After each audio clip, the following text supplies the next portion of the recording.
这老人有4个没有血缘关系的儿子，为了能跟他们吃上一顿团圆饭，大晚上跑到超市买感恩节的火鸡。可突然冲进了2个持枪劫匪，他们先是杀掉店员，然后抢走柜台里的钱，而老人躲在角落，本以为能躲过一劫，可结果这2个劫匪完蛋了，因为他们惹了最不能惹的人。在老人的葬礼上，全小镇的人都过来悼念，因为他生前是个大善人，几十年来领养了上百名孤儿，并为每个人找到了领养家庭。但其中这4个太淘了，始终没人领养，所以亲自把他们带在身边，就像亲儿子一样对待。4兄弟中的老大13最猛，短短几年就带领3个兄弟统一了整个社团。后来在母亲的教导下，他们洗心革面，做回了正常人。可现在母亲去世，又打破了4兄弟以往的平静。为了完成母亲的遗愿，他们把火鸡买了回来，吃饭时都不由自主地看向母亲的位置，顿时心里百感交集，仿佛又听到了母亲对他们的叮嘱。 Zip up your mouth, Jeremiah. You grow up in a barn? More tattoos, Angel? Jackie, I know bad things happened to you before you came to me, but you're safe now. 他们再也吃不下去了，13站起身发誓一定要宰了凶手。他们来到酒吧，而这时曾经被母亲帮助过的保安给他们提供了线索，说当时有个在球场打篮球的小混混看到了案发经过，还向警察提供了证词，说这就是一场抢劫造成的意外。可13绝对不信母亲的死会这么简单。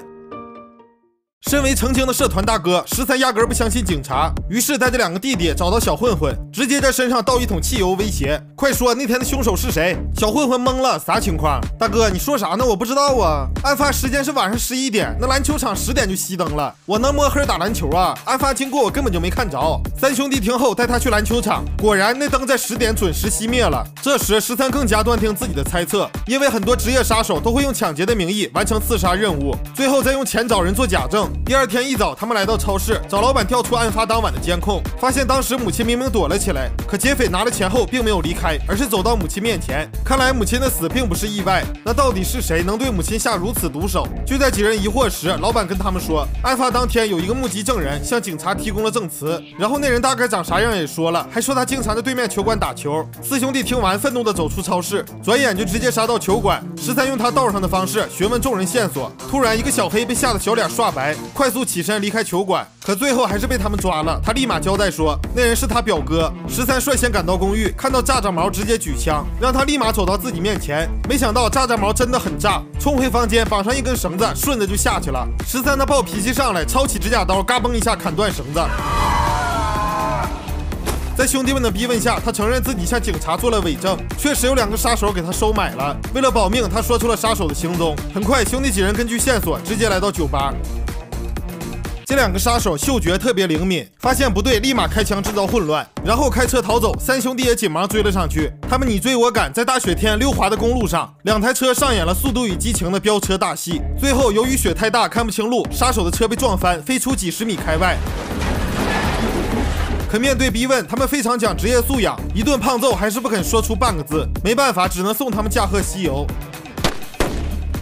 虽然杀害母亲的杀手被杀了，可追查幕后主使的线索也就此断了。刚好这天中午，保险员登门拜访，原来母亲去世前不久，14帮他买了巨额保险，现在母亲不幸遇害，他就能获得40个 W 的赔偿。但奇怪的是，正好14的公司现在面临破产，保险员觉得很奇怪，所以过来调查一下情况，这让15起了疑心。第2天，他找到14的助理询问，得知原来2哥的生意被当地社团打压，资金链不小心折了，正面临破产。当晚叫另外2个兄弟来到酒吧，果然看到14在跟社团做交易，他们失望的离开酒吧。等14回到家，13二话没说，照脸蛋子哭哧就是一拳，质问他为啥眼里都是钱。他非常不爽的站起来，大声说道：“这些年母亲所有的开销都是我一个人承担，买保险也从来没有断过。至于我公司面临破产的问题，全是因为当地社团要收保护费。一开始我不想给钱，可没过多久，公司就被他们整得快要破产了，也是没办法，我不得不妥协。每过一段时间就给他们交一次保护费。原来大家都误会了14。就在这时，外面传来了敲门声。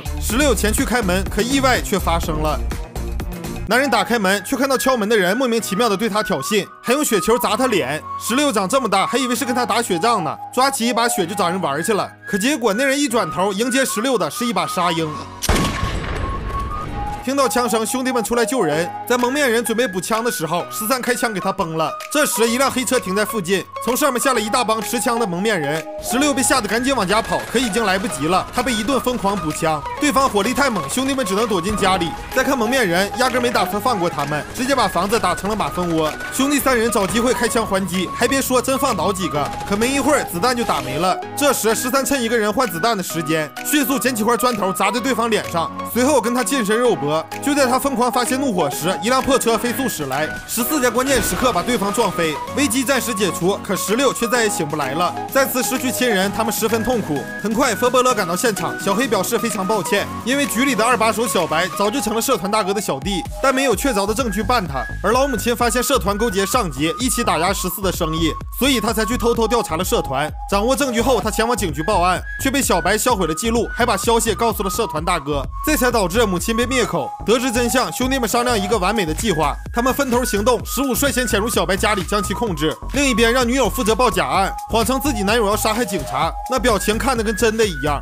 警察立刻出动上百辆警车，足足有几十号人将小白家团团围住。看到同事赶来救自己，小白露出得意的笑容，却不知真正得意的是15。在15的套路下，小白透露出自己跟社团勾结的事实。这时15笑了，来看这是啥？这是监听器，外面的警察已经听到了咱们的对话。结果小白信以为真，15假装放松警惕，让小白把自己控制。当15被当人质架着走出来时，外面的警察也懵了，啥情况？小白二话没说，直接开枪。见此情形，不远处的狙击手扣下扳机，当场就送小白驾鹤西游了。这就是15的真实目的。而另一边，14拿着保护费来跟社团大哥谈判，可社团大哥却贪得无厌，心里想着独吞这40个 W， 但他不知道这些钱可不是给他的。原来他平日里不把小弟当人看，导致小弟们早就对他心生不满。于是14用这40个 W 收买了他们，小弟们当然是非常愿意接受。这时13也从远处走了过来，上来哭哧一拳将社团大哥放倒，他根本没有还手的机会。最后小弟们干脆把他丢进了冰窟窿里。